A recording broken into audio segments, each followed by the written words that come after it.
Saudi আরবে ৬৫ জন বাংলাদেশি শ্রমিকের টাকা আত্মসাৎ করার অভিযোগ উঠেছে পিরোজপুরের মঠবাড়িয়া উপজেলার জহির ও রফিকের বিরুদ্ধে। ঈদের পূর্ব মুহূর্তে বেতনের টাকা না পেয়ে অসহায় অবস্থায় দিন যাপন করছেন ভুক্তভোগীরা। রিয়াদ প্রতিনিধি SH হেমায়েত জানান, বাথায় আয়োজিত সংবাদ সম্মেলনে ভুক্তভোগী বাবুল দাস জানান, ওই বাংলাদেশিদের বেতনের টাকা না দিয়ে পালিয়ে গেছেন অভিযুক্তরা। তিনি আরও বলেন, মঠবাড়িয়া থানায় অভিযোগ দায়ের করার পর অর্থ আত্মসাৎকারী টাকা ফেরত না দিয়ে উল্টো মামলা করার হুমকি দিচ্ছেন। টাকা ফেরত পেতে সৌদি আরব নিযুক্ত বাংলাদেশ রাষ্ট্রদূত, প্রধান উপদেষ্টা ও পুলিশ সহ স্থানীয় প্রশাসনের আন্তরিক সহযোগিতা কামনা করছেন।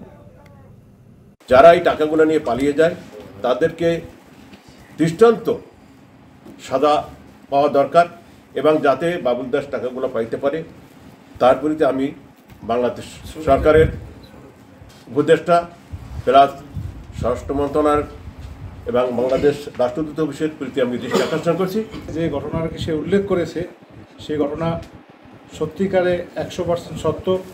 উৎসবে খুশি হবে নগদে বেশি, কারণ ঘন্টায় ঘন্টায় আছে গিফট জেতার সুযোগ।